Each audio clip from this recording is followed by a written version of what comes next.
gente. Começou, apareceu. Gente, olha quem está aqui hoje. Oh, meu Deus. Uma egípcia. É isso, hein? Agora vamos parar que eu tenho que fazer aula. Eu não sei se vocês pegaram a referência. Ai, minha caixinha vai acabar a bateria, não pode, hein? Eu não sei se vocês pegaram a referência. Tem até um papiro aqui do meu lado, ó. Ah, papiros. Gente, olha só. Eu tava correndo, eu fiz gatinho só de um lado, o outro tá assim, eu tô tipo laranja mecânica, sabe, com os cílios pendurados. Enfim. Oi, queridas, oi, queridos, oi, queridos, como vocês estão? É muito bom estar aqui. Eu estava muito ansiosa para dar essa aula para vocês. Eu espero que a gente faça um ótimo ano. Eu espero. Off, Cleópatra. Euzinha me atrasando para todos os eventos. Bom, eu espero que a gente tenha um ótimo ano. Eu espero que a gente possa fazer um ótimo trabalho aqui juntas. E, bom, eu sou a Gica, professora de História. Também podem me chamar do que vocês quiserem, mas o pessoal costuma me chamar de Gica, eu sou a Giovana. E a gente vai começar uma história bem legal, que é a história nada mais, nada menos que a história da humanidade, né? A nossa história como seres humanos. E por isso que essa matéria é tão linda, tão bela. Quem quiser depois a gente conversa, troca mais ideia. Eu vou ter que passar alguns slides um pouco correndo não, né? Eu não vou poder ficar parando no que eu queria parar, como sempre, porque eu falo demais. Senão, em outubro, vocês vão estar vendo ainda Roma, a Idade Média, e não é isso que a gente quer, né, gente? A gente quer que vocês passem no vestibular. Então, eu vou tentar me podar um pouco aqui e prestando atenção no horário. Se alguém puder, por gentileza, quando for 2h30 da tarde, me avisar o horário. Tá estranho o quê, galera? Você tá falando que a Cleópatra tá diferente? Como assim? Não tô entendendo. Brincadeira. O áudio tá atrasado? Vocês querem que eu saia e entre de novo? Vocês acham que resolve? Tá normal? Adiantar. Nossa, gente, calma. Tá adiantado, tá travado. Tá. Vamos indo, então, se para a maioria tá normal. Ai, gente, deixa eu ver já o meu WhatsApp de 128 mensagens, né? E a gente vai caminhando, tá? Vocês vão me parando se vocês precisarem. Bom, então a gente vai começar a falar um pouco sobre o começo, né, da história da humanidade. Deixa eu abrir aqui o slide. Se eu estiver falando rápido demais, vocês me falem. Por favor, conversem comigo. Eu gosto muito de conversar, então, assim, eu não consigo ler o chat, tá? Então, se vocês puderem abrir o microfone ou alguém ler as perguntas do microfone, eu agradeço, tá? Vocês estão me ouvindo bem? É que eu não estou vendo mais nada, assim, eu estou cega. Sim, estamos ouvindo bem. Ai, gente, que delícia ouvir vocês. Vamos lá. História geral, aula 1, história pré-literária. Ah lá, começou ruim, né? História pré-literária e civilizações antigas, tá? Galera, bom, a gente está muito acostumado a ouvir o termo pré-história, né? Mas eu venho propor aqui para vocês uma releitura, uma leitura diferente, na verdade, desse conceito. Porque quando a gente fala pré-história, dá uma impressão de que tudo que veio antes desse determinado ponto que a gente fala que é o surgimento da escrita, tudo que veio antes disso parece que não faz parte, parece que não está contido, parece que de alguma forma não é importante. E pelo contrário, né? Se a gente parar para analisar a pré-história que a gente chama, ela é praticamente 95% da história da humanidade. Então, assim, é muita coisa. O que a gente tem a partir de 4.000 antes de Cristo até agora, 2021, assim, tipo, eu não vou fazer essa conta. Vocês pedem para a Letícia fazer essa conta para vocês, porque eu não vou fazer. Mas, sabe, tipo, 95% é muita coisa. Então, a gente precisa começar a rever um pouco esse conceito. Está existindo um movimento, até tipo depois os livros didáticos, até no vestibular e tal, de ao invés da gente caracterizar como pré-história, a gente começar a chamar de história pré-literária, ou seja, a história que veio antes da invenção da escrita, tá? O conceito de pré-história, ele é um conceito de uma visão positivista. Eu não sei se vocês já tiveram aula de filosofia e sociologia, quando vocês estiverem com a Thaís, vocês vão começar a ver lá no início do século XVIII, XIX, Auguste Comte, que é um positivista, o primeiro sociólogo e etc. E daí vocês vão começar a ver o que é o positivismo, tá? Mas, basicamente, o positivismo, ele tem uma visão evolucionista linear, como se cada coisa acontecesse, fosse fruto da outra e a gente fosse desembocar num resultado de um desenvolvimento magnífico de uma sociedade perfeita, tá? Assim, falando bem basicamente o que é isso. Essa visão positivista, ela é um pouco complicada, porque além dela falar de um evolucionismo linear, que a gente já descobriu, tanto na história quanto nas ciências, na biologia, que a evolução nunca foi uma forma linear, nunca foi uma escadinha, né? A gente sabe que a evolução, ela tem as suas ramificações, tá? Então, não adianta também a gente trazer esse conceito para a história, porque a história também não é linear, tá? Ela tem os seus altos e baixos. E, além disso, a gente pensar pré-história com essa visão positivista, a gente acaba trazendo um conceito muito eurocêntrico. Europa, né, centrismo, tá? Então, assim, como se todo conhecimento produzido, todo desenvolvimento tecnológico desenvolvido na Europa fosse o centro de tudo e o exemplo de tudo, e a partir desse exemplo, as civilizações atrasadas tivessem que alcançar o progresso que a Europa trouxe, tá? Então, isso acaba dando uma visão, além de eurocêntrica, vocês vão entender também um pouco de uma visão até que racista, tá? A divisão entre história e pré-história, a gente data a partir do surgimento da escrita. Quando a gente está falando antes do nascimento de Jesus Cristo, depois, quando a gente estiver em Roma, a gente vai entender um pouco melhor, que seria o século zero. Tudo que vem antes, a gente vem contando de forma regressiva. Por isso que a gente fala 4.000 antes de Cristo. Quando chega o século zero, a partir do século zero, a gente começa a contar de forma crescente. De forma crescente. Ai, meu Deus. Tá? Daí a gente começa a contar normalmente, tá? Então, além disso tudo que eu estou falando para vocês, está existindo um movimento, pode ser que algum dia vocês encontrem no vestibular, uma nova cronologia, uma nova proposta de cronologia, que seria antes do presente e depois do presente. After e before, tá? Ao invés de antes de Cristo e depois de Cristo, tá? E isso é uma proposta para que a gente evite um pouco uma visão religiosa e uma visão não laica da cronologia, tá? Então, assim, quando a gente fala antes de Cristo, a gente está marcando uma religião muito específica, um acontecimento muito específico de uma religião muito específica, tá? E por isso que é o cristianismo, e por isso que existe essa nova proposta. Mas até chegar nisso, vai ter um tempo e vamos conversando, tá? Ai, Gica, quando você fala de evolução, não sei o quê.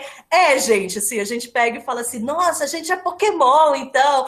Ó, vocês podem descartar assim, metade desses daí, porque Pokémon pra mim é só 151 primeiros. O que vem depois, segunda, terceira, quarta geração, é babaquice, tá? E quem discorda pode me xingar, tá? Aqui é uma imagem bem clássica do que a gente tem, do conceito até de evolução positivista, tá? Aquilo lá que eu tô falando, Auguste Comte, de uma evolução linear. E quando eu vocês é um conceito eurocêntrico e até um conceito racista, pensa só, o que está acontecendo? Agora vocês abrem o microfone para falar comigo. O que está acontecendo evidentemente nessa imagem?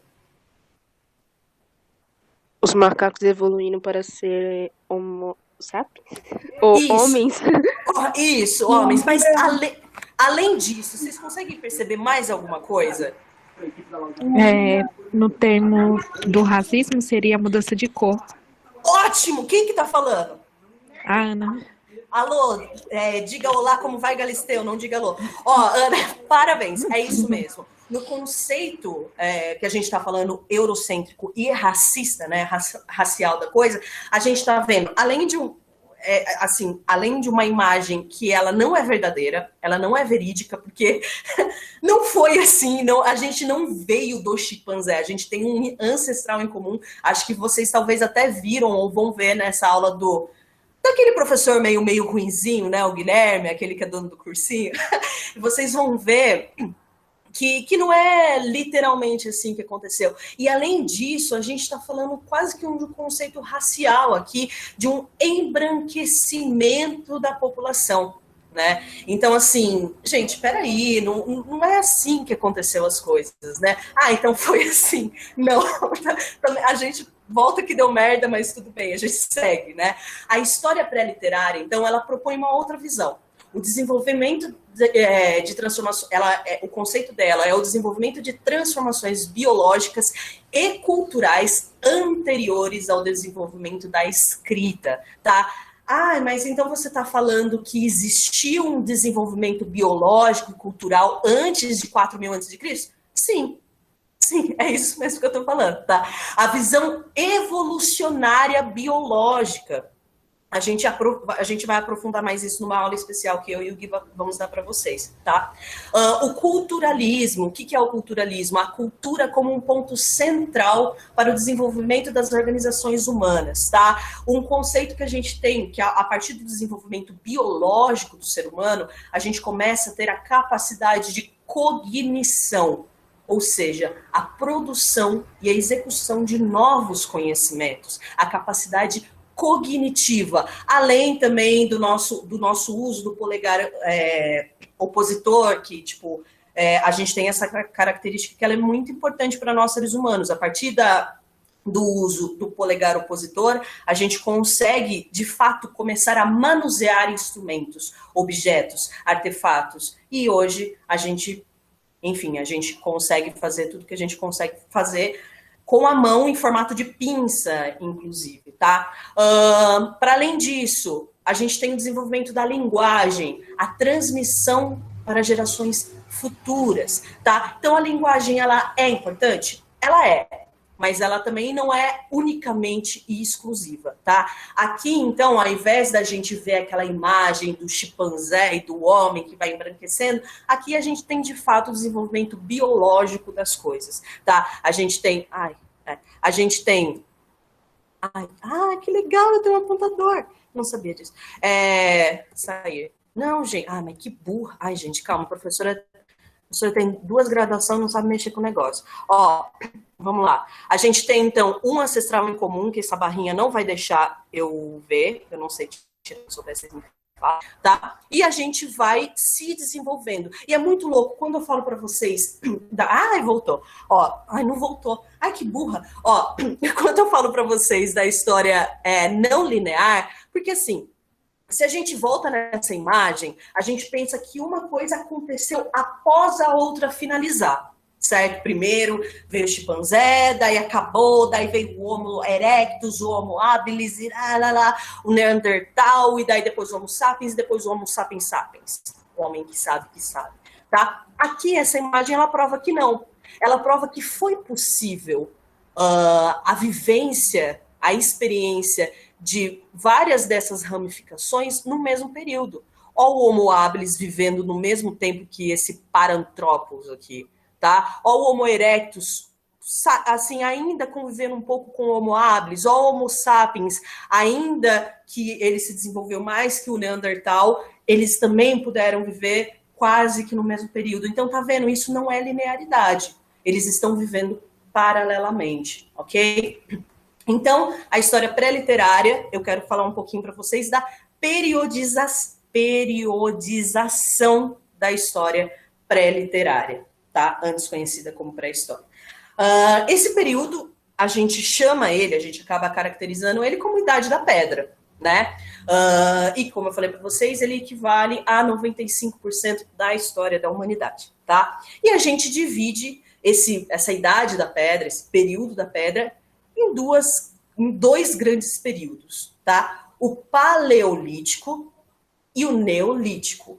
Vocês lembram disso da escola, galera? Ah, não. Sim. Vocês lembram algumas características do período paleolítico?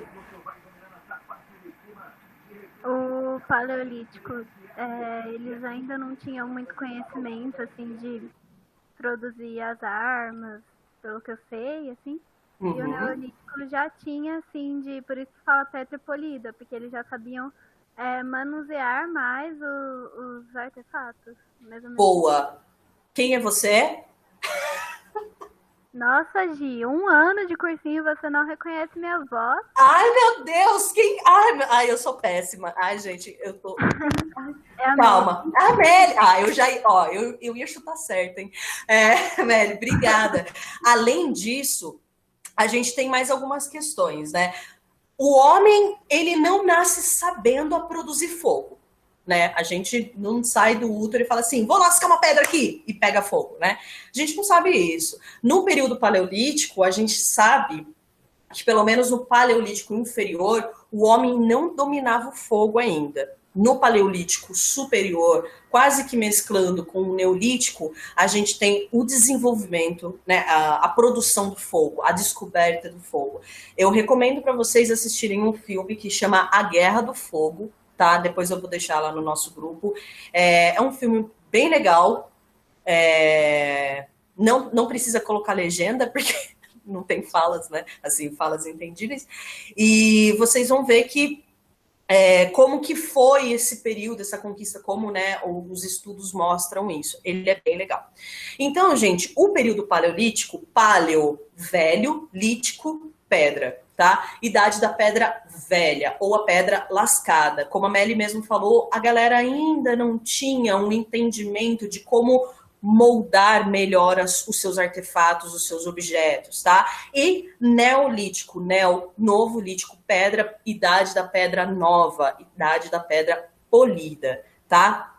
Períodos de grande produção de materiais e artefatos de pedra, não só pedra, tá? Pedra, osso, madeira, tá? Aqui a gente tem a imagem, né, tipo, da caça deles, eles usando pedras, né, para caçar. Ah, eu pensei que tinha uma outra imagem. Não. Paleolítico inferior, então. Gente, essas datas que eu tô colocando aqui, elas são datas aproximadas, tá? Não precisam se apegar demais a essas datas. O que eu mais quero é que vocês saibam o que aconteceu, e não necessariamente em datas. É bom que a gente percebe que esses primeiros homens a surgirem, né, a se desenvolverem, eles aparecem cerca de 3 milhões de anos atrás, há 250 mil anos antes de Cristo. Então, assim, é um grandíssimo período, tá? Então, quando eu tô falando essas coisas para vocês, eu preciso que vocês também entendam que essas transformações, elas foram lentas e graduais, até a gente chegar em 2021, tá? Economia, então, desse período do Paleolítico inferior. Era uma economia coletora, ou seja, esses homens com H maiúsculo, tá? Eles viviam como nômades, ou seja, eles não se estabilizavam em apenas um lugar. Eles conviviam, eles viviam em uma região em determinado tempo, e quando começasse a ter escassez de comida, né, escassez de animais, escassez de plantas e etc., eles migravam, eles saíam, porque eles ainda não tinham o conhecimento da agricultura, eles ainda não tinham conhecimento da domesticação de animais. Então, o que era preciso fazer? Eles caçavam, eles pescavam, eles colhiam, mas de forma natural, eles colhiam aquilo que dá. Se uma árvorezinha ali desse fruto, beleza, pego esse fruto, colho, mas eu não sei replantar para eu continuar tendo. E isso traz uma característica de nômade. Se tem escassez numa região, não tem como eu ficar, senão eu vou morrer de fome, tá? A organização social desse período é uma organização familiar. A gente vai ver muito falar sobre clãs, né, relações clânicas, que vem de clãs, ou até gêneros, tá? Essas duas palavras servem. Além disso, o tipo de relação que existia eram relações endogâmicas. Alguém sabe o que é isso?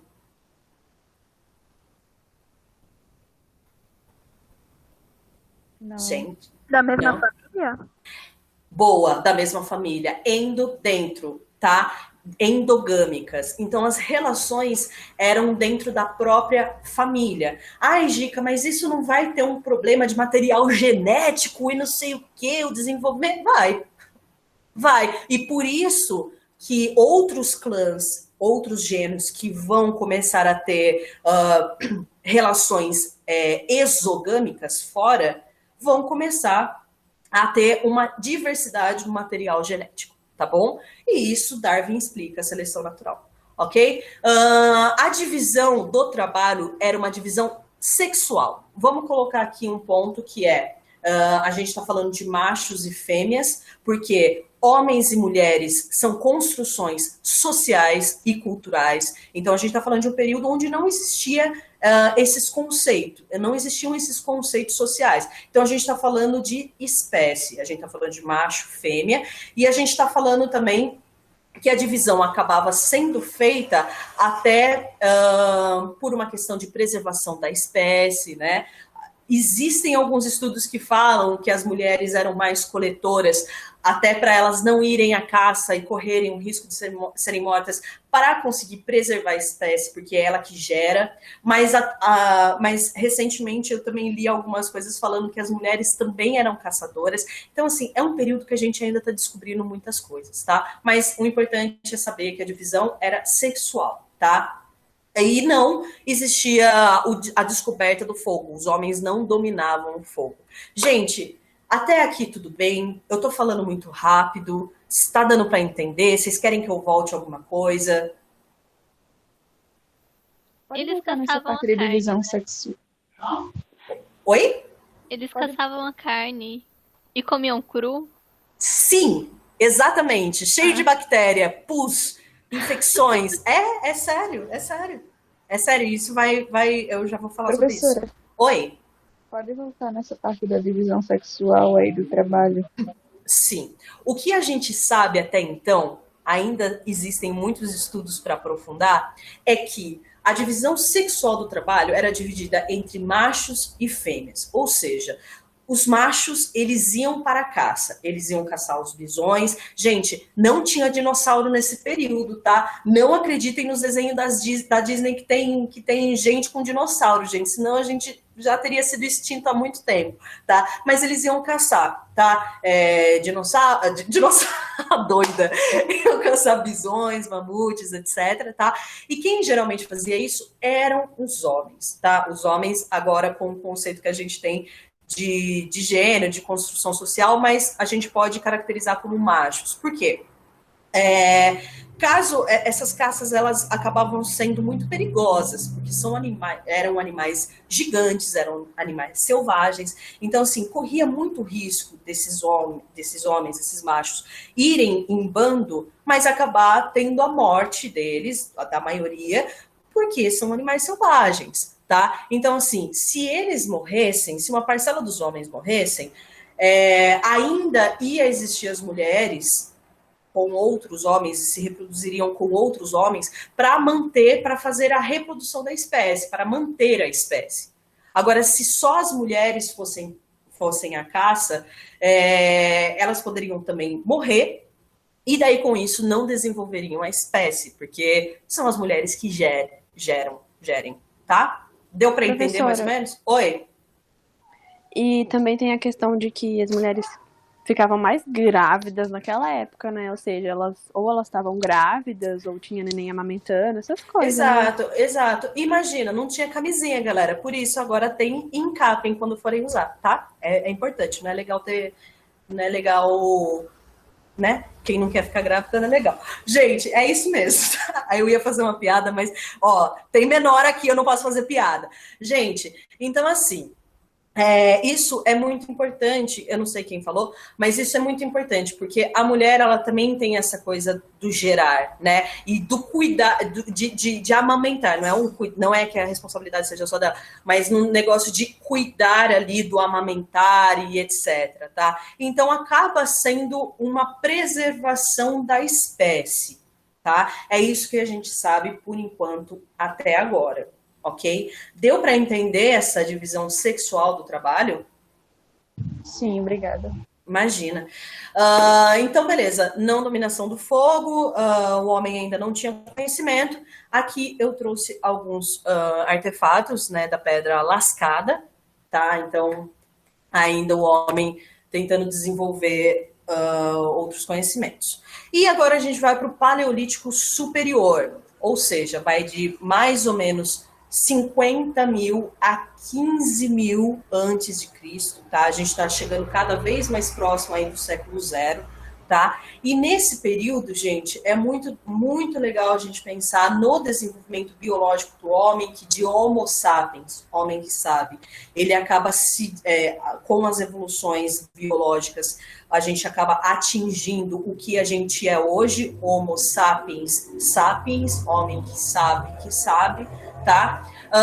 E com isso a gente tem o desenvolvimento do telencéfalo, essa parte frontal aqui, o lobo frontal do nosso cérebro, tá? Com o desenvolvimento do telencéfalo, a gente começa a ter um homem mais racional, um homem mais consciente, um homem que controla seus impulsos, um homem que ainda tem instinto, mas sabe e tem a noção do controle desse instinto, tá? Então, assim, a nossa massa encefálica, ela acaba se desenvolvendo mais ainda, tá? E isso é importante porque vai trazer também transformações culturais, transformações sociais. É nesse período também que o homem, ele começa a domesticar o fogo, ou seja, batendo lá, né? A gente tem vários exemplos, né? Batendo uma pedra na outra, tentando aquecer a madeirinha e etc. Ai, Gica, mas o homem não sabia o que era fogo? Não, ele sabia, né? Porque quando chovia, dava raio, pegava fogo, não sei o que, nas árvores. Ele tinha um entendimento de que aquele fogo, aquela coisa, ela esquentava, ela queimava, ela iluminava e, principalmente, afastava os animais, tá? Porque os animais têm medo de fogo, e os seres humanos também, tá? Mas eles entenderam que a partir da domesticação disso, eles poderiam controlar muitas coisas. E a gente estava conversando agora de pouco, eles comiam alimentos crus? Sim. E isso também faz com que a faixa etária deles diminua, tá? O período de vida deles diminua. Por quê? Você está propício a muitas infecções, né? A muitas bactérias. O seu cérebro agora, ele precisa de mais energia, ele gasta mais caloria, então ele precisa de mais energia. Você tendo o conhecimento de cozinhar os alimentos, você acaba trazendo um benefício para a sua saúde, além de conseguir afastar mais ainda os animais, além de conseguir iluminar o caminho, as cavernas e etc. E se aquecer dos períodos de muito frio, tá? De baixas temperaturas. Entenderam? Então, isso é um ponto crucial para a história da humanidade, tá? A domesticação do fogo. Além disso, transformações culturais. Começa a existir, então, o desenvolvimento de novos instrumentos. Lembra que eu falei a pedra lascada? Agora eu tenho uma manutenção melhor desses equipamentos. Agora eu tenho um cuidado melhor. Eu vou polir a pedra, ou seja, eu vou tratar da pedra, eu vou fazer materiais mais eficazes, tá? Objetos de adorno, o que seria isso? Aqui começa a existir também quase que um desenvolvimento do que começa a ser o belo, né? Você começa a utilizar coisas para você se enfeitar, para você usar como colar, como alguma coisa no cabelo, roupas mais elaboradas, tá? Então aqui a gente começa a ter também essa transformação. E além disso tudo, a gente começa a ter um conhecimento e um aprofundamento nos ritos, principalmente nos ritos fúnebres. Ai, Gica, mas sei lá, eles enterravam porque eles não queriam que as doenças daquele corpo morto se espalhassem. Não, gente, ainda não existia esse conhecimento de que um corpo morto poderia espalhar muitas doenças. Não, tá? O rito, o enterro ou a cremação, ela começa a vir como uma transformação cultural também. Eles começam a entender que aquilo é uma vida, aqui é uma vida, é agora, o que acontece depois ninguém sabe, mas vamos fazer um rito de acordo com as crenças que começam a ser desenvolvidas. E até hoje a gente tem isso, né? Cada religião, cada pessoa, ela tem o seu rito, tá? O seu rito fúnebre, porque não é só um enterrar, é um acreditar em alguma coisa após esse enterro. Tá? E isso é muito importante. Além disso tudo, a gente tem, acho que vocês já viram com a professora maravilhosa Aline Tamashiro, sobre as pinturas rupestres, tá? O desenvolvimento, então, de linguagem a partir desses desenhos rupestres, existe uma questão sobre uma magia simpática. A Aline falou sobre isso com vocês? Sim. Magia simpática, ela falou? Ai, que legal, gente, ótimo. A produção de estátuas, né? Aquela Vênus. Aqui eu deixei algumas. Aqui são imagens da caverna de Lascaux, na França. Nossa, gente, tipo, depois eu passo um site para vocês, talvez a Aline tenha passado, que é um tour por essas galerias, por essas cavernas. Vocês conseguem ver várias pinturas rupestres que estão preservadas até hoje. Cara, é de chorar, assim. Enfim, eu fico muito emocionada, tá? Aqui, um exemplo, né, das magias, né, das magias simpáticas, ou seja, vamos desenhar, vamos representar isso para que atraia coisas boas, né? Gente, olha esses desenhos super bem elaborados, com cores diferentes, né? Vocês conseguem notar, a Aline já falou para vocês, tá? E, enfim, a gente começa a ter essa transição para o período neolítico, tá? Que é mais ou menos 12 a.C. até 4.000 a.C., que é quando a gente data a primeira fonte escrita, tá? E nesse período neolítico é importante a gente lembrar que aconteceu uma grande revolução, uma revolução que a gente vai chamar de revolução agrícola ou revolução neolítica. Caiu isso no vestibular, eu já sei que é o desenvolvimento da agricultura, o conhecimento do ser humano agora para o plantio. Agora o ser humano ele pode colher o que ele plantou. Desculpa, é que enfim, aquele ditado, né? Colheu o que plantou, mas literalmente. A economia produtora com produção de excedentes. Excedentes, o que sobra, tá? Então, além de saber plantar, além de colher o que eu plantar, através da agricultura, eu posso começar a ter excedentes, pode começar a sobrar produtos. O que eu faço com esses produtos? Eu guardo, eu vou armazenar esses excedentes. Para armazenar, eu preciso ter objetos onde eu guardo isso. Então, começa o desenvolvimento também, o uso da cerâmica, tá? A partir desse momento, galera, a gente começa a ter também uma transformação do homem que era nômade, que precisava sair de local em local porque as coisas acabavam. Agora o homem, ele começa a se tornar sedentário, ou seja, ele começa a se fixar nos lugares, ele não precisa mais se mudar, porque além de desenvolver a agricultura, ele também consegue domesticar os animais, tá? Então pronto. Ele já uniu o útil ao agradável. Não preciso mais ficar saindo dessa região, porque não vai faltar alimento, tá bom? Pecuária, domesticação de animais, divisão social do trabalho. Olha, a gente mudou de uma divisão natural, sexual do trabalho para uma divisão social do trabalho. Ou seja, vai ter funções e vai fazer isso quem tem terras.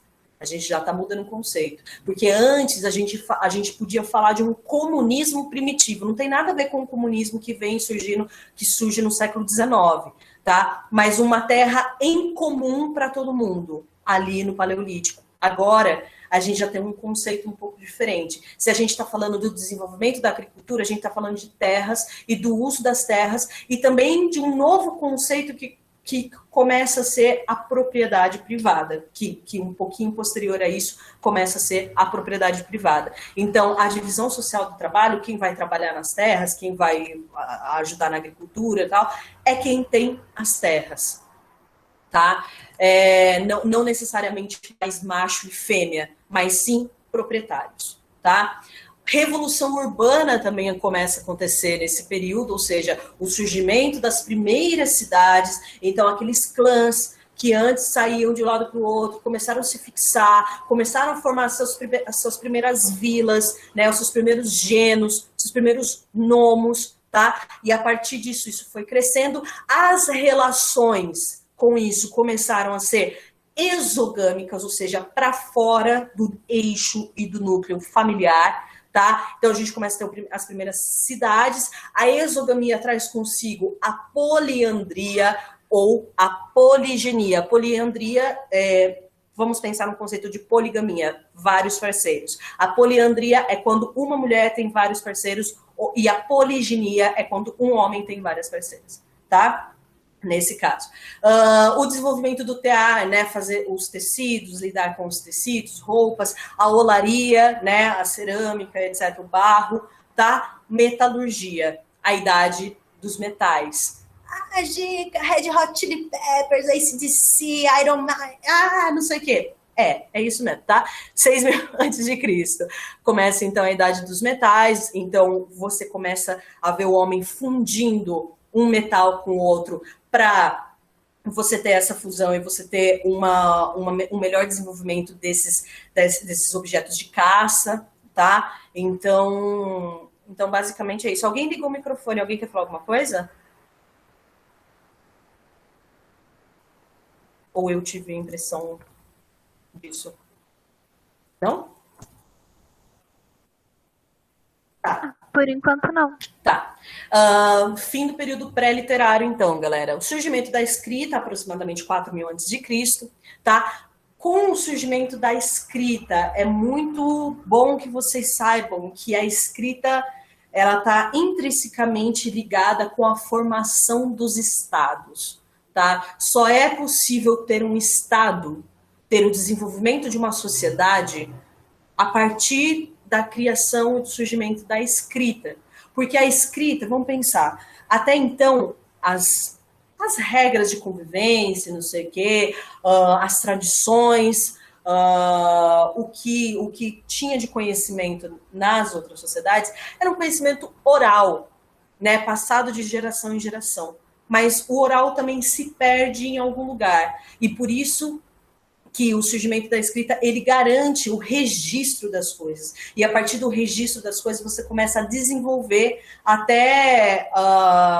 você começa a organizar a civilização a partir de leis, da criação de leis, etc. Então, a dominação burocrática, ela é super necessária nesse período e a organização das civilizações. Tanto é que nós somos isso até hoje, né? Nós somos regidos por leis escritas, tá?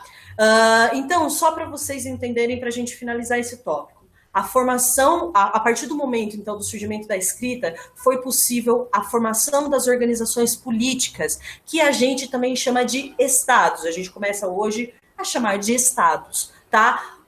4 pontos dessas organizações políticas. O que precisa ter? Território definido, tá? Para ser chamado de um estado, de uma organização. Um território definido, muito bem definido, tá? Um poder político reconhecido, ou seja, eu preciso de legitimidade para falar que eu sou um Estado, para eu ser reconhecido como um Estado, como uma organização política, tá? Uma identidade cultural, ou seja, um pertencimento das pessoas nessa sociedade, nesse Estado. E é a cultura que traz esse pertencimento, tá?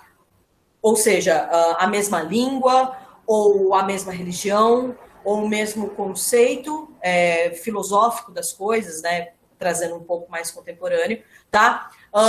Monopólio do uso da força, tá? Ou seja, logo a gente vai começar a ver o desenvolvimento de exército, a criação de exército.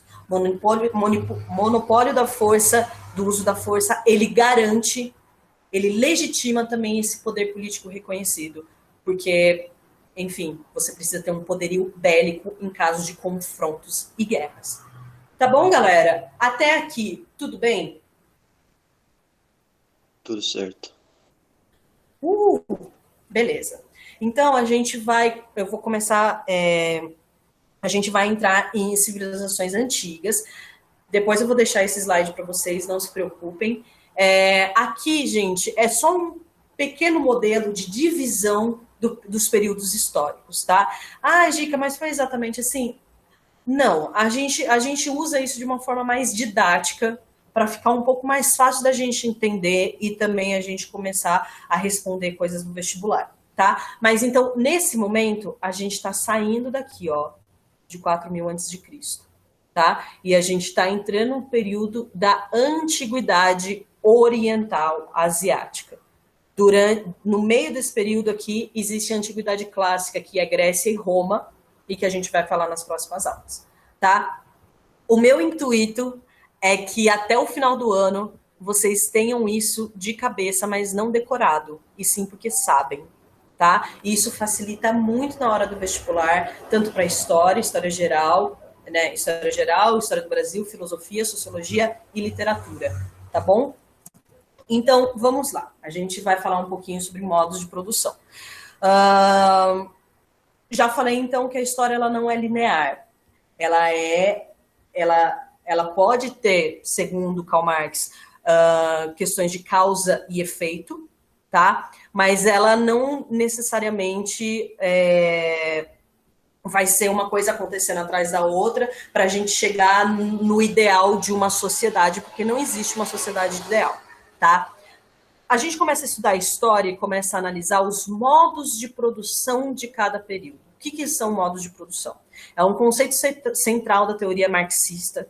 O modo de produção caracteriza a articulação capaz de se reproduzir entre as forças produtivas e as relações de produção, constituindo a base ou a infraestrutura da formação econômica e social. Ou seja, tudo que for desenvolvido, tudo que for trabalhado, servido economicamente em uma sociedade vai refletir na sua forma social. Aqui vocês conseguem ver que o modo de produção, por exemplo, aqui da pré-história, né, tudo que a gente veio conhecendo até então da pré-história, ele mescla com esse modo de produção asiático, MPA, modo de produção asiático. Ele vai mesclar, ele vai estar contido nesse modo de produção asiático, ao mesmo tempo que o modo de produção asiático, ele vai também estar nesse desenvolvimento do modo de produção escravista, que seria a Grécia e Roma. Ao mesmo tempo que vai interferir, de alguma certa forma, no modo de produção feudal, na Idade Média. Vocês vão ver isso, tá? Ó, uma idade vindo atrás da outra, tá? E depois o modo de produção feudal, ele vai interferir também no modo de produção capitalista. Mas essas bolinhas aqui, elas ainda são um período de transição. Então elas nunca estão sozinhas, tá? Então é como Karl Marx pensa a história de causas e efeitos, tá? Quando a gente fala de modo de produção, a gente está falando do desenvolvimento econômico e social de uma sociedade e como ela se comportou por conta disso. Aqui, se vocês perceberem, estamos com uma bolinha incompleta, ela não fecha, porque a gente ainda está num modo de produção capitalista e que a gente vai ver isso mais para frente no século XX, vocês provavelmente vão ver isso em geografia, tá? Então, assim, não tem como a gente prever o que vem depois, não tem, tá bom? Então, a gente vai começar a conhecer agora o modo de produção asiático, tá? O que define... Oi, alguém liga o microfone? Não, professor, para avisar que deu... Ah, deu 2h30, né? Era isso? Sim. Ah, muito obrigada. Bom, gente, vamos lá. Vamos começar a falar... Olha que coisa mais linda. Olha essa imagem, né? Monumental no Egito. Civilizações antigas. A gente vai ver isso em vestibular, livros didáticos, como civilizações antigas, mas a gente pode conhecer também como Antiguidade Oriental, primeiras civilizações, modo de produção asiático, civilizações hidráulicas, enfim, tem vários nomes. Por que civilizações hidráulicas? Vocês já vão entender, tá? Localização, então, dessas civilizações antigas, o berço das civilizações, o berço da sociedade. Localização, próxima aos grandes rios, Nilo, Tigre, Eufrates e Jordão. Sociedades hidráulicas, construção de canais de irrigação. Região do Crescente Fértil. Alguém já ouviu falar de Crescente Fértil?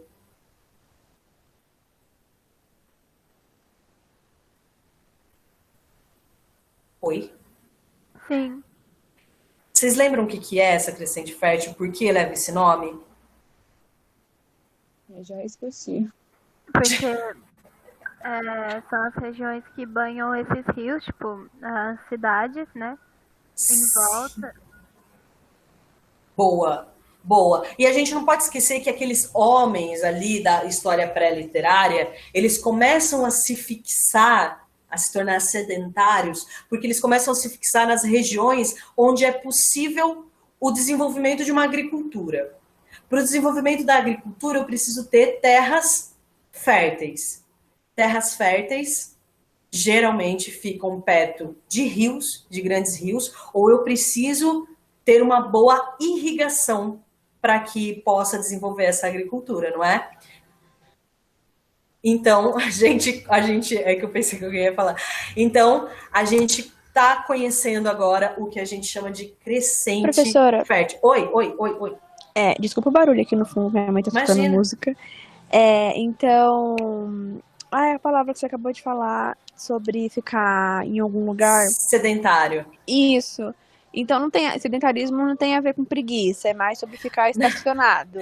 Não tem a ver. A gente usa isso de uma forma pejorativa hoje em dia, mas não é isso. Não é que o homem se tornou preguiçoso, muito pelo contrário, né? Olha o quanto, graças ao sedentarismo, a gente está onde a gente está hoje, né? A gente formou civilizações. Então, é uma forma mais pejorativa de usar a palavra, mas não é preguiçoso, não significa isso. Tá bom? Beleza? Então, eu vou dar continuidade aqui, tá? Gente, vocês estão me ouvindo ou eu travei?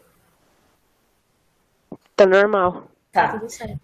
Então, beleza. Aqui, gente, eu acho linda essa imagem, assim. Aqui é uma imagem da crescente fértil, né? Uma lua crescente que ela abrange o rio Nilo, onde começou a ser desenvolvida a civilização egípcia, tá? A Mesopotâmia com o rio Tigre e Eufrates, que hoje é o atual Iraque, tá? O Rio Jordão, que ele passa mais ou menos aqui, tá? Onde foi possível o desenvolvimento dos hebreus, né?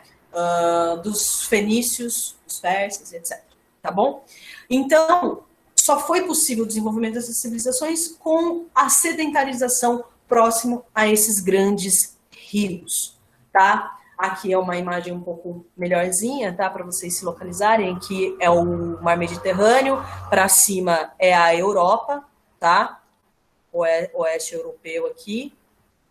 O Iraque, onde ficava a Mesopotâmia, né? O Irã aqui do lado, o Egito e aqui a Líbia, o Líbano, tá? E a Palestina, Jerusalém. Então, vamos lá. Algumas características, então, desse período, dessas civilizações. Os impérios, eles eram teocráticos de regadio. Nossa, Giga, o que é teocrático e o que é regadio? E o que é império, né? São civilizações expansionistas, ou seja, elas precisam se expandir, elas vão crescer, elas se estabelecem em um lugar e vão crescendo nesse lugar a ponto de esbarrar em outras civilizações e isso provocar um conflito, uma guerra, tá? Então, são políticas expansionistas de expandir o seu território. A religião legitimando a política. Isso é teocracia, teodeuscracia, poder, tá? Um poder legitimado que vem das divindades, tá? A gente já vai ver isso principalmente no Egito, tá? E regadio, necessidade de fontes hídricas e canais de irrigação. Regadio, regar, irrigar, tá? Então, essas civilizações, elas podem se caracterizar dessa forma. Políticas imperialistas, ou seja, a necessidade de terras férteis faz com que esses povos comecem a invadir o território dos outros e provocar guerra para dominá-los, para ter mais pedaços de terras para produzir. Tá? São políticas imperialistas, inclusive essa palavra imperialista vai acompanhar a gente ao longo da história, a gente vai ver muito ainda essa palavra. Tá? Exceções nisso tudo, existem exceções, tá? São, no caso, os fenícios. Se vocês pararem para ver, os fenícios, eles ficam nessa região aqui, ó, bem de frente ao mar. Eles não têm muito acesso, eles não têm muito espaço para a agricultura. O poder deles, a política deles, a economia deles vai vir do mar, e já já eu explico isso. Alguma dúvida? Organizados em cidades e estados por conta de localização geográfica, ou seja, eu estou falando de um império, onde o império domina e ele tem autonomia sobre tudo. Cidade-estado é um pouco diferente. Cidade-estado são divisões dentro desse reino, tá? Em que essas divisões elas são independentes, tá? Cada cidade-estado vai ter uma política diferente. A gente vai ver isso muito em Grécia, tá? Aqui é um exemplo dos povos fenícios, tá?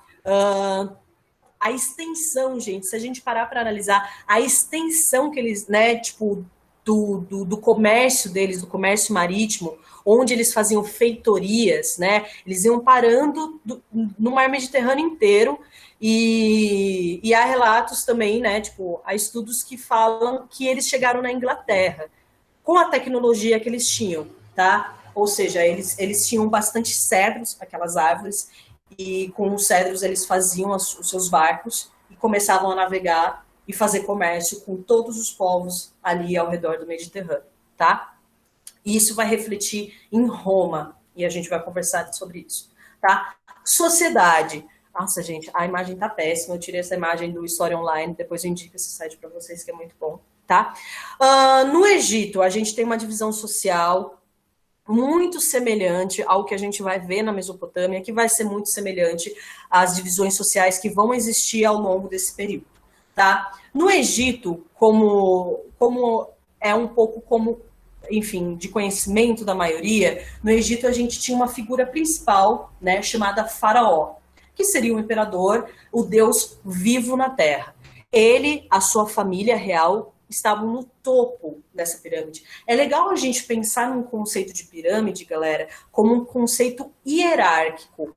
Cada vez mais baixo, menos privilégios e menos direitos. Cada vez mais alto, mais privilégios e mais direitos. Só que, ao mesmo tempo, a base dessas pirâmides, elas demonstram, elas mostram, na verdade, quem sustenta aquela sociedade, né? E a quantidade de pessoas. Então, assim, felás, por exemplo, que eram servos, eles eram a maior quantidade. Então, assim, muitas pessoas com pouquíssimos direitos, enquanto pouquíssimas pessoas com muitos direitos e privilégios, tá?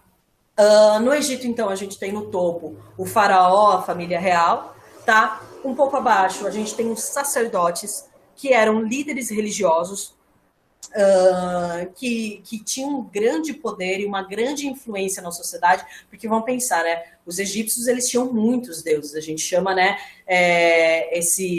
A gente define como politeísmo, vários, teísmo, Deus. Então, vários deuses, tá? Que compõem o panteão dos egípcios. Então, assim, existiam muitos sacerdotes e cada um destinava suas orações, o seu conhecimento para algum determinado deus. E isso fazia com que os sacerdotes conseguissem concentrar muito poder em suas mãos, tá? Abaixo dos sacerdotes, os militares. Abaixo dos militares, os escribas, que eram os escrivães, escrivães, Natália Tiene, escrivãos ou escrivões? Abaixo. Oi? Você pode voltar um pouco? Só me resumir o que você falou, porque a minha internet caiu e voltou só agora. Claro, aqui de sociedade? Não, você terminou o slide de civilizações antigas, aí você ia começar a falar dos fenícios e caiu. Tá. Então, vou passar rapidinho aqui para você, tá? Obrigada. Imagina, os fenícios, então, eles eram exceções desses impérios teocráticos, imperialistas, porque eles não tinham não tinham como desenvolver a agricultura nas terras deles, tá? Porque eles tinham pouca terra por conta da localização. O que eles começaram a fazer foi se lançar aos mares, tá? E começar a fazer comércio, vender coisas para todos os povos ao redor desse mar Mediterrâneo. Tá? Então, os fenícios, daqui a pouco eu vou falar para vocês como que era chamada o governo deles, e eles se dividiam em cidades-estados, ou seja, cidades independentes uma da outra, diferente do que é um império, onde um império ele tem domínio sobre tudo e todos, tá? Então, aqui eu comecei a falar da divisão social dos egípcios e dos mesopotâmios. Falei que quanto mais para o alto você estiver, mais privilégios, mais direitos você vai ter. Quanto mais baixo, menos privilégios e menos direitos você vai ter. Ao mesmo tempo que quem está embaixo que sustenta quem está em cima, tá? Daí eu falei do faraó, da representação dele, da imagem dele como um deus na terra. Então, além de um imperador ali, ele é um deus na terra, tá? Ele é legitimado por conta disso. Abaixo dele tem os sacerdotes, abaixo os militares, que têm um papel fundamental nas sociedades, né? Nessas sociedades que a gente está vendo. Os escribas, tá? Que era quem escrevia, registrava as leis, enfim, as escrituras sagradas. E embaixo os felás, que eram os servos, quem trabalhava compulsoriamente na terra, e abaixo de todo mundo, os escravos, que eu já vou explicar para vocês, os escravizados, tá? Que eu já vou explicar para vocês. E na Mesopotâmia, a gente vai ter uma coisa muito parecida, né? A única coisa que não tem, na verdade, na Mesopotâmia são os escribas, se a gente parar para ver. Mas, ao mesmo tempo, no topo existe o imperador, que ele é chamado de Patesi, tá? Mas o Patesi, ele não é um deus na terra como o faraó. Ele é um representante, mas ele não é deus, tá? Diferente da imagem do faraó. Abaixo do Patesi vem os sacerdotes, bem como no Egito. Abaixo vem os militares. Abaixo vem os servos do Estado. E, por fim, os escravizados, tá? Isso vai ser, basicamente, uma característica geral aí da sociedade. Deu para entender aí, galera, por enquanto? Ai, deu sim, obrigada. Deu? Imagina. E o restante do pessoal, tá dando para entender? Alguma dúvida? Dica. Oi? Na Mesopotâmia, onde não tinha escribas ou alguém desenvolvia esse papel? Então, os servos do Estado e os sacerdotes, né, tipo, tinham acesso às escrituras, a escrever, o desenvolvimento da escrita cuneiforme, que daqui a pouco eu vou mostrar para vocês, mas não era tão latente assim quanto os escribas, tá? Os escribas tinham um papel fundamental para a civilização egípcia, e por isso que ele é uma característica dos egípcios, tá bom? Obrigada. Oi. Você pode falar, tipo, quem eram os escravos no Egito, na Mesopotâmia? Posso. Inclusive, eu acho que são os próximos slides, eu já vou explicar certinho para vocês. Ah, obrigada. Imagina. Alguma dúvida mais, pessoal? Então, vamos lá. Só isso. Oi? Só isso, por enquanto? Beleza. Gente, eu não sei se vocês sabem, mas qual que é a banda preferida dos egípcios? Vocês sabem? Não. Não. Oasis, deserto, Egito. Conhece? Today's gonna be... legal, gente, beleza. A estrutura social é marcada pelo estamento, ou seja, são sociedades estamentais. O que significa estamentais, estamento? É com pouca mobilidade social, pouca ou muito específica, tá? Muito reduzida. Ou seja, não, assim, é quase que impossível um felaz, um servo, subir para a função de escriba. É impossível um escravizado subir para a função de um servo. É impossível um sacerdote subir para uma função de faraó. Tá? Pode acontecer algumas movimentações sociais, sabe, tipo, entre as camadas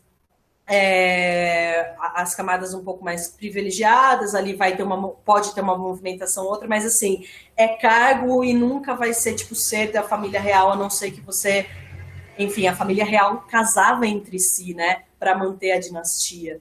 Então, assim, é muito reduzido. Ai, Gica, mas e Moisés, né, tem aquela história tal do rei do Egito, príncipe do Egito. Gente, existem algumas exceções, né? No caso do Moisés, a questão ela é mais metafórica, ela é mais religiosa, vai para um outro campo, mas existem sim algumas exceções raras, tá? Então, por isso que eu falo que ela tem pouca mobilidade, ok? As divisões são feitas de acordo com o direito divino ou pela territorialidade. É isso, né? A divisão feita aqui, ela é direito divino do faraó, por isso que ele está no topo dessa pirâmide, ou territorialidade. O imperador da Mesopotâmia, ele tem o direito de ser imperador porque ele conquistou aquela terra, tá? A sociedade legitima tais divisões a partir da legitimação dogmática, a vontade divina, ou seja, se o faraó está ali, cumprindo a sua função como um deus da terra, é porque a sociedade também acredita nisso. É porque os sacerdotes, o culto deles, o culto dos servos e etc., eles legitimam, eles acreditam, eles têm essa crença, tá? Que é inquestionável, ela é dogmática, não se questiona, beleza? E isso torna legítimo o faraó, o imperador e etc. A economia, a principal fonte econômica desses povos vai ser a agricultura irrigada. Eu coloco aqui, destaco irrigada, porque foi necessário também, com a expansão dessas terras, esses povos canalizarem o rio. Esses povos fazerem canais de irrigação. Olha que doido esse desenvolvimento tecnológico. Canais de irrigação para conseguir levar água para as regiões mais desérticas do Egito. E eles conseguiram, tá? Então, a principal fonte econômica deles é a agricultura, em primeiro lugar, e em segundo vem as trocas. Trocas de objetos, trocas de alimentos. Ai, Gica, mas e a moeda? Não tinha dinheiro? A economia era amonetária. A monetária é o uso restrito ou a ausência de moedas, tá? Pode ter, pode não ter, mas não vai ser a principal fonte de economia, tá? Tanto é que a moeda egípcia não ia ser a mesma da moeda Mesopotâmia, não ia ter o mesmo peso e nem o mesmo valor, tá? A exceção aqui das atividades econômicas são os fenícios, novamente. Voltando aqui, a gente vê que eles eram povos marítimos, então a atividade principal deles, a economia principal deles, vai ser o comércio. Tá? Eles vão comercializar o mar Mediterrâneo inteiro, levando produtos de lá para cá. Tá? Isso daí que eu falei da economia monetária. Ah, tá. Então, ao uso restrito ou a ausência de moedas, exceto os persas. Os persas, eles desenvolveram um sistema único e próprio de moedas, que chamava Dárico, em homenagem a um dos imperadores dele, que chamava Dário I, tá? O principal meio de produção são as terras, a gente está falando de agricultura, né?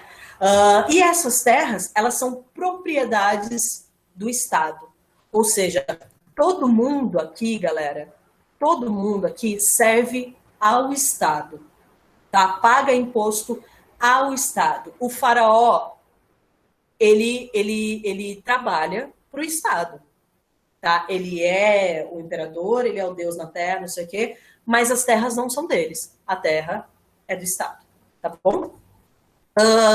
Força de trabalho, servidão coletiva. Alguém tinha me perguntado sobre os escravizados. Os escravizados, eles têm um número reduzido, tá? E eles eram prisioneiros de guerra. Lembra que eu falei da política imperialista? A política imperialista quer dominar aquelas terras, guerreia, tá? Quem ganha fica com quem sobreviveu, com os inimigos que sobreviveram. E esses inimigos se tornam prisioneiros de guerra. Mas esse número, ele é muito flutuante. Lembrem-se disso. Ele é flutuante porque existiam períodos de guerra, mas também existiam períodos de paz. E nos períodos de paz, eles não conquistavam escravos, tá? E com isso, não tinha muito... Por isso que vocês vão ver aqui um baixo número, diferente de como quando a gente chegar em Roma, por exemplo, que vai ser mais da metade da população, tá? Então, a força de trabalho é a servidão coletiva. Gente, uma coisa que eu quero destacar aqui para vocês, que vai ser muito útil na Idade Média, quando a gente chega lá. Servo é diferente de escravo. Lembrem-se disso até no vestibular. Servo não é propriedade. Escravizados são propriedades, tá? Ah, mas dica, se o servo quisesse parar de trabalhar, ele podia? Não. Não. Né, porque ele tinha um imposto a pagar, era obrigação, era um trabalho compulsório, tá? Era uma servidão coletiva, ou seja, servidão do servo, tá? Ele prestava esse trabalho compulsoriamente ao Estado. Então, ele era obrigado a trabalhar para pagar esses impostos, mas, ao mesmo tempo, ele não era propriedade. Escravizado era propriedade, tá? Servo não podia trocar, não podia vender, por exemplo. Escravo, sim. Tá? Política, a gente já está acabando, tá, gente? A política, então, formação dos primeiros estados, Egito, Mesopotâmia, Fenícia e tal. Aqui alguns conceitos, algumas palavrinhas que é bem importante para vocês, se vocês puderem marcar tal. Apareceu no vestibular ou quando for segunda fase, usarem essas palavras, tá? Principalmente teocracia, tá? A autoridade política é legitimada pela religião, tá? A religião, ela legitima o faraó, por exemplo, tá? A exceção, novamente, são os fenícios. Marquem aí, porque também costuma cair, sei lá, tipo, cair Enem, cair vestibular. Quais eram os povos conhecidos por serem os povos do mar? Fenícios. A palavra talassocracia. Talasso, mar. Cracia, poder. Poder que vem do mar. Então, os comerciantes marítimos que tinham o poder e acabavam tendo autoridade ali para aquela civilização, tá? Mas, lembrando que eles eram comerciantes, ok? Então, não era um poder legitimado pela religião, beleza? Mas sim pela condição geográfica deles. Autocracia, né? Sem divisão do poder, tá? Próprio poder, sem divisão. Burocracia, o uso da escrita, uso das leis para governar, tá? No caso aqui, um exemplo bem bom que a gente tem do uso da escrita são os egípcios, por exemplo. Os egípcios tinham 3 tipos de escrita: os hieróglifos, a hierática e a demótica. Os hieróglifos, daqui a pouco eu mostro para vocês, são aqueles símbolos que a gente está muito acostumado a ver quando a gente fala de egípcios, né, que está mais voltado para uma leitura mais sagrada, uma leitura mais real, né, da família e tal. A hierática, ela acabava sendo um pouco mais para leis, né, e a demótica, ela acabava sendo mais popular. Prestem atenção que quem lê hieróglifos, lê hierática e lê demótica. Quem lê hierática e demótica, não lê hieróglifos. E quem lê demótica, não lê nenhum. Isso fala muito a respeito dos privilégios e de quem tinha acesso a quê, tá? Ou seja, quem está no topo daquela pirâmide social tem acesso aos 3 tipos de escrita, tá? E aos 3 tipos de entendimento. E quem está lá embaixo, quando tem acesso, no caso os felás, os servos, eles podem ter acesso mais à linguagem popular, que é aquilo e é restringido a isso, tá? Os mesopotâmios, eles desenvolvem a escrita cuneiforme, em forma de cone, tá? Daqui a pouco a gente vê também. E eles são conhecidos, são famosos também, pelo Código de Hammurabi. Alguém já ouviu falar do Código de Hammurabi? Eu já. Aquela coisa do dente, olho por olho, dente por dente. Dente por dente. Isso daí, gente, assim, rapidamente.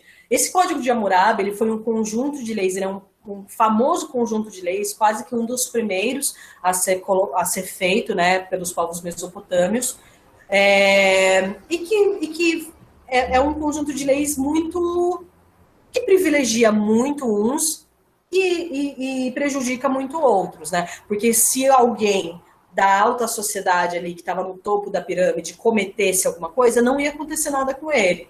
Mas se um escravizado, se um servo fosse lá e cometesse alguma coisa, ele poderia ser morto. A família poderia ser morta, tá?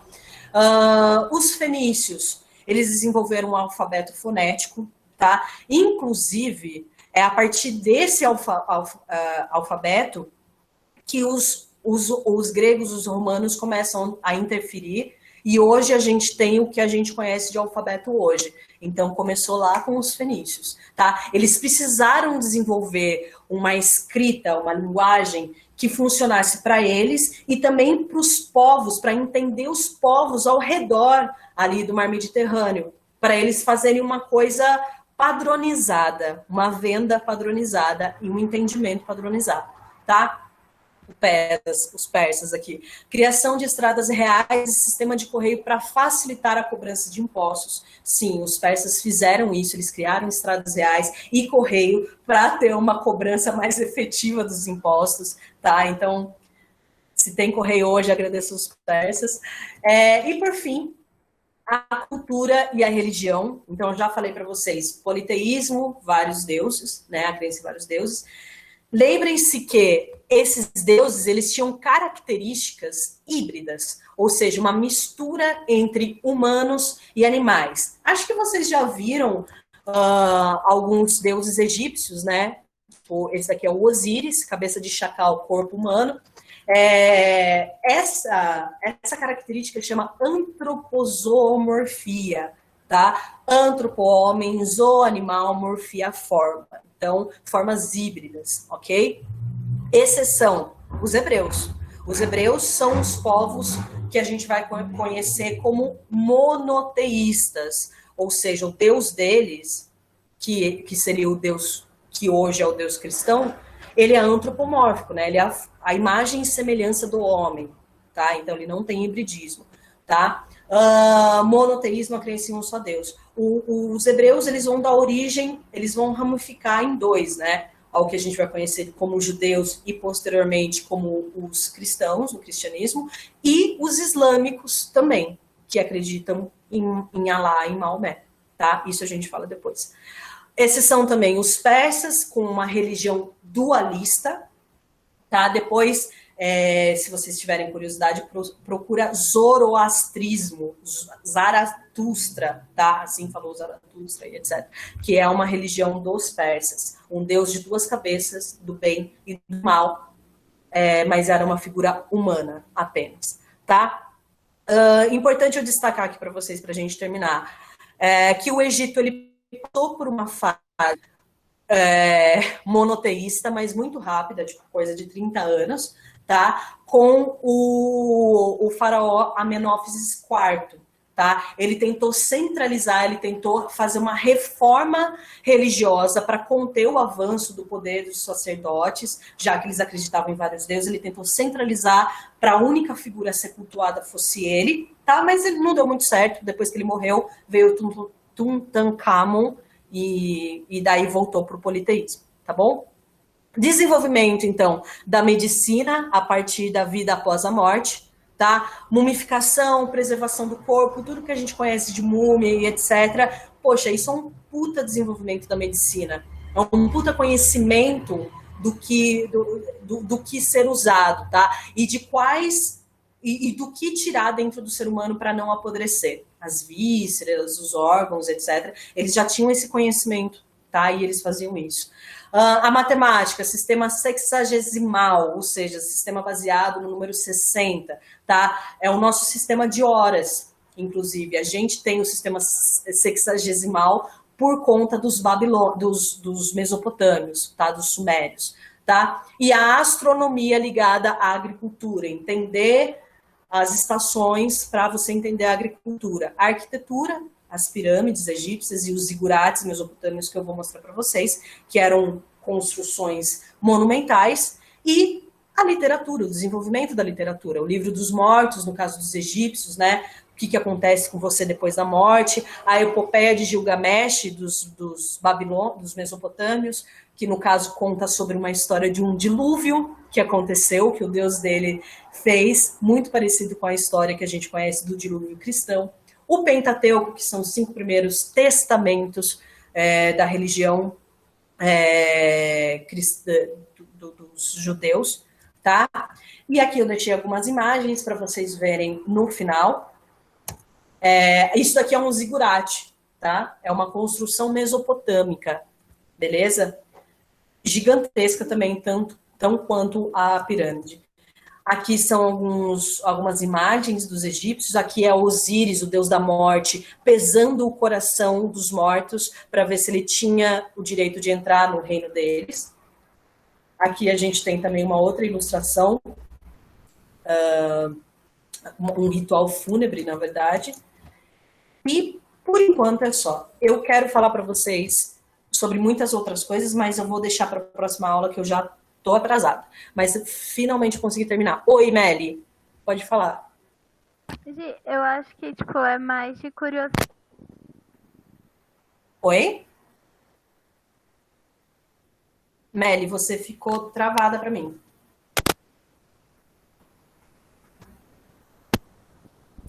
Gente, Meli? Meli, fala comigo. Gente, alguma dúvida até agora? Vocês entenderam? Eu falei muito rápido. Vocês conseguiram entender? Sim, tá tranquilo. Show. Esses escravos eram escravos de guerra? Sim. Sim, eles eram escravos de guerra. Eu tinha uma música para cantar para vocês. É muita coisa. É muita coisa. Eu tive que passar um pouco correndo porque foram 2 matérias em uma só, né? Mas na próxima aula, daqui 15 dias, ele usava bengala? Não sei, Meli, ele usava bengala? Ele usava bengala? Não sei. Daqui uns 15 dias, a gente volta a conversar um pouco mais. Se vocês tiverem dúvida, vocês anotem. E daí daqui 15 dias eu canto uma música para vocês. E que eu acho que não vai dar tempo, né? O Jean barra Rafa, a professora falou alguma coisa no grupo que já vai entrar? Deixa eu parar de apresentar aqui. Tá. O Pierre estava aqui?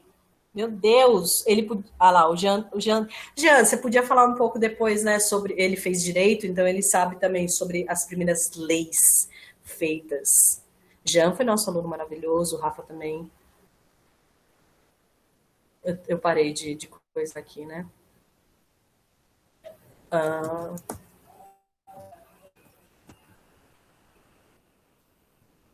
Cadê?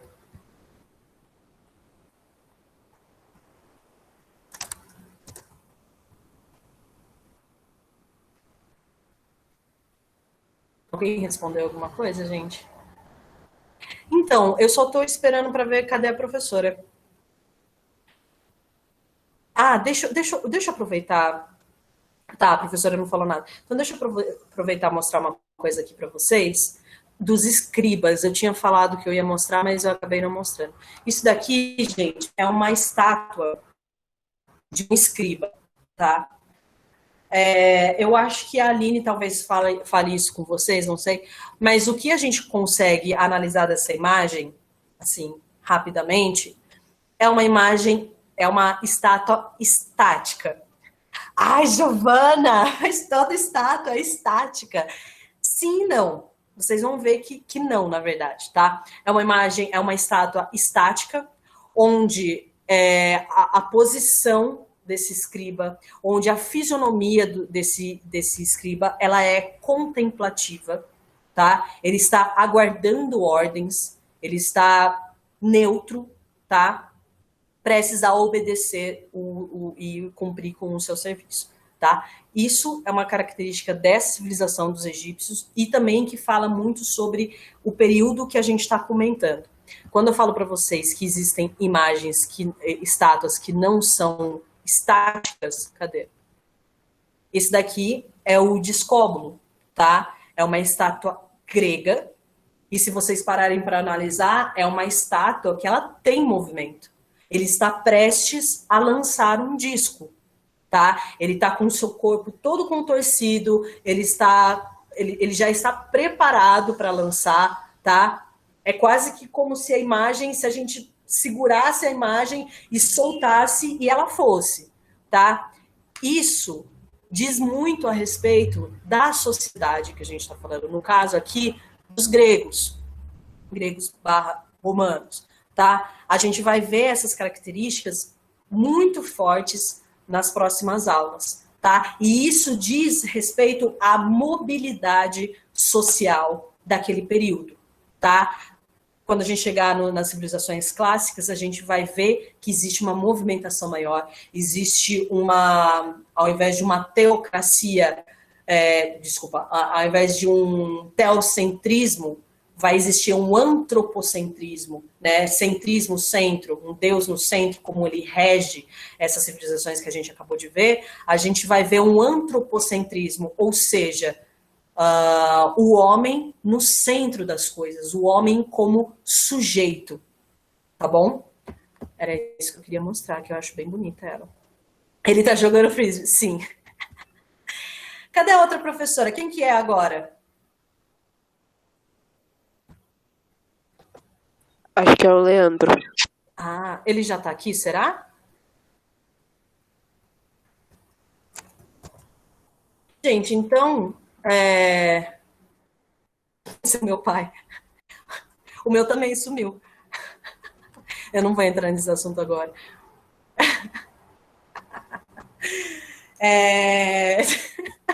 Vocês são péssimos, né, galera? Galera. Sabe o que eu ia falar? Eu ia fazer uma piadinha, não sei se eu devo, né? Mas eu vou fazer mesmo assim. Sabe aquele negócio de magia simpática que a gente estava falando, que a Aline falou para vocês? De carregar, tipo, magia simpática. Até hoje a gente carrega, né? Ai, gente, eu devo fazer isso. A gente carrega, né? A gente carrega, sei lá, dinheiro na carteira para não faltar. Não, eu vou ficar quieta, eu não posso.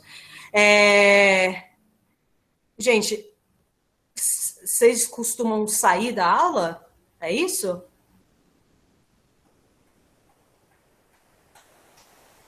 Bom, então se o Leandro não chegar, eu vou cantar para vocês. Eu fiz uma paródia aqui para a gente entender melhor. Vocês sabem que eu adoro paródia, né, gente? Então eu vou colocar aqui rapidinho. Vocês cantam comigo, então, enquanto o Leandro não tá. Gente, e aí? Quem não gostava de história, continua não gostando? Eu vou chorar, hein?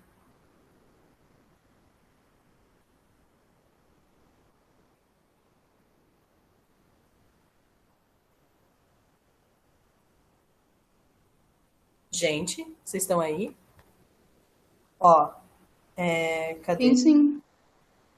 Com a mente explodindo, mas estamos aqui. Tá o quê? Com a mente explodindo, mas estamos aqui. Por que a mente explodindo? É porque, tipo assim, a gente vai sair da sua matéria e já vai direto pra outra. Não tem nem tempo de... Se vocês quiserem beber uma água aí, é importante, né? Eu não sei, será que tinha um intervalozinho e eu tô prendendo vocês? Pode ser? Eu acho que é isso que eu tô fazendo, né?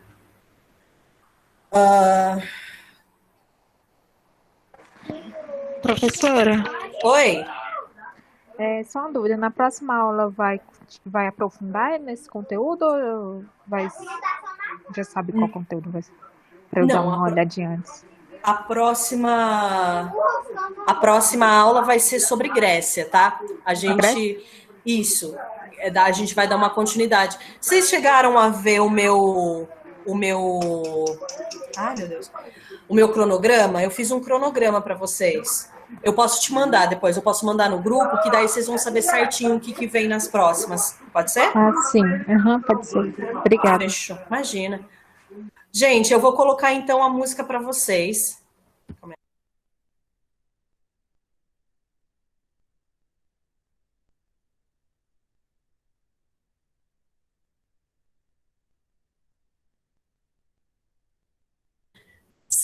Eu vou mandar a letra. É que eu tava separando o horário aqui. Tá.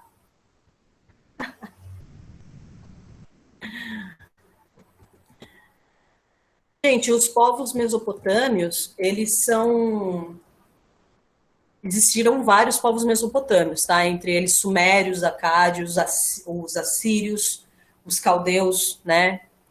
Daí nisso tem as divisões de Babilônia, Neobabilônia. Eu vou mandar um material essa para vocês verem. É aquela música Problema Seu, da Pablo Vittar. Vocês conhecem? Hoje eu vou cantar aqui, mas fala pro Leandro, se ele quiser entrar, pode entrar, tá? Daí eu paro. Gente, vou cantar, vou passar vergonha aqui para vocês, beleza? Vocês estão preparados? Vamos lá. Tá, vamos lá. Espera aí. É que eu tive que adiantar. Amor, e essa moda que agora tá pegando. Crescente é fértil e o povo tá curtindo. Tem o Rio Tigre, o Eufrates, tem o Nilo. Eu tô plantando o que eu quiser, amor. Agricultura temos sim. Politeísmo temos sim. Servidão temos sim. Quem mandou se burocratizar virou Estado. Bem teocrático. Artesanato. É asiático. Ó, o Estado enfim nasceu, tem fenício, percebreu. O Estado enfim nasceu, os egípcios e os caldeus. O Estado enfim nasceu, tem fenícios, percebreu. O Estado enfim nasceu, os egípcios e os caldeus. Tan, tan. Pronto, a vergonha acabou. É isso, era essa música que eu vou deixar para vocês também, na hora do vestibular. Travou tudo. Nossa, eu imagino como deve ter ficado belo esse travado. Tá, gente, o Leandro daqui a pouco... daqui a pouco entra, tá? Alguma dúvida, então, nesses 5 minutos aí que vocês têm para perguntar coisas? Eu tô aqui, eu vou ficar aqui até o Leandro entrar. Ah, mas se você gravar, eu te denuncio? Ah, mas eu vou cobrar direitos autorais. Ah lá, o Leandro entrou. Já tá gravado. Gente, aquele abraço, espero que vocês tenham gostado, entendido. Qualquer coisa me chama no WhatsApp. Até daqui 2 semanas. Beijo!